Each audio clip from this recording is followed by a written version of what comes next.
Avant de donner mon premier cours de chant à une professeure de chant, je me suis dit avec mon mari, qu'est-ce que je vais bien pouvoir lui apprendre? Donc stress total. Et puis finalement, mon mari me dit, écoute, c'est une élève comme une autre, si elle veut prendre des cours de chant avec toi, c'est tout simplement qu'elle en a besoin. Et nous sommes partis de la base, les premiers exercices qu'elle a peut-être oubliés depuis le temps. Et je me suis retrouvée avec une élève qui, au cours de notre cours de chant, s'est mise à pleurer. J'étais complètement paniquée. Et au final, on a touché une émotion qui était bien particulière et ça s'est fait avec de nombreuses élèves. Après, mon objectif à moi, c'est de pouvoir aussi accompagner les gens à se découvrir, à s'accepter et à s'aimer tout simplement. Je m'appelle Coralie Myriam Twito et je suis coach vocal, professeur de chant sur Jérusalem et dans tout Israël.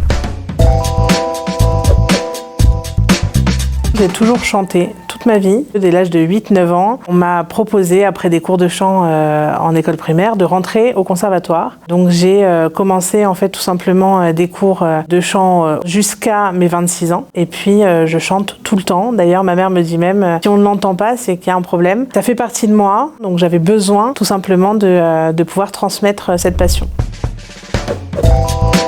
Ma formation est celle d'une étude de 17 ans au sein du conservatoire Jacques Ibert dans le 19e arrondissement. J'ai fait une filière vocale, donc c'est une formation professionnelle et s'y intègre aussi donc des cours de yoga et d'art dramatique.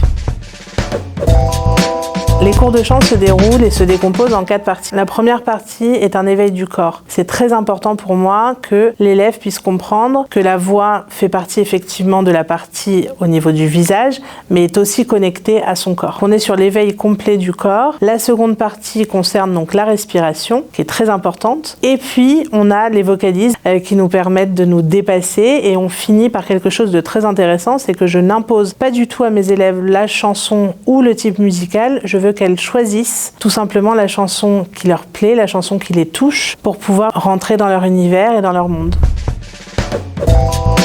Toute la technique classique du conservatoire, d'apprendre à chanter, d'apprendre à respirer, d'apprendre à s'exprimer de par le yoga ou l'art dramatique, est une technique qui s'applique à tout type de chanteur, jazz, rock, classique, variété, israélienne ou française, peu importe. L'être humain qui souhaite chanter doit passer effectivement par ce type de respiration et cette technique vocale. La respiration fait partie de 80% du chant. Tout le monde a une voix, tout le monde peut s'exprimer. On a tous une très belle voix et qui se travaille. La respiration est un de mes points forts. La façon dont les personnes respirent ou même la façon dont les gens chantent, je sais exactement quel est le point précis de la respiration qui n'a pas été ajusté ou qu'on doit revoir ensemble ou tout simplement qu'il faut redémarrer à zéro. La respiration, effectivement, est un propulseur pour pouvoir mieux chanter, chanter plus longuement, avoir une voix plus ronde, etc. Les cours s'adressent uniquement aux femmes. Mes élèves, c'est tout le monde. Donc les petites filles, les adolescentes, les personnes aussi d'un âge mûr. Ça passe d'une personne qui n'a pas confiance en elle et qui n'a aucun lien avec la musique, aucun lien avec le chant, mais qui a envie de pouvoir s'exprimer en public, qui a envie de pouvoir s'exprimer même au téléphone avec des personnes de l'administratif ou autres. Ça peut être aussi des personnes qui sont atteintes par la maladie, des personnes qui ont besoin de passer par la musique pour justement s'extérioriser, pour pouvoir penser à d'autres choses. C'est aussi des enfants. Ça peut, à partir de 6-7 ans en général. Ça peut être des mamans, des mères au foyer qui n'ont qu'une envie, c'est de pouvoir penser un petit peu à elles. Je coach les professionnels. J'ai des élèves qui sont professeurs de chant. Chaque personne est émotive. Donc du coup, passer par l'émotion concerne tout le monde.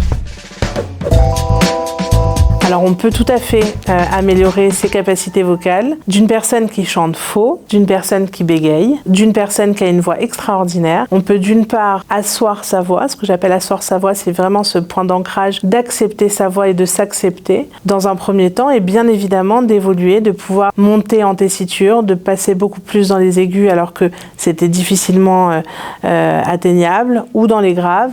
Et ça se travaille par la respiration, encore une fois, qui est le propulseur de la voix. Après, mon objectif à moi, c'est de pouvoir aussi accompagner les gens à se découvrir, à s'accepter et à s'aimer, tout simplement.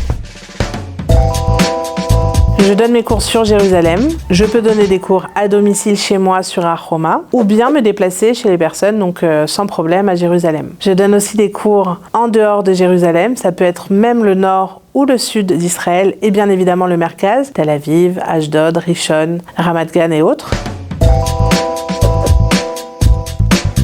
On ne se connaît jamais à 100% soi-même. Donc le chant, c'est une façon de s'exprimer, c'est une façon de s'accepter, c'est une façon de s'aimer. Et est-ce qu'on arrive à accepter des fausses notes, au sens propre comme au sens figuré ?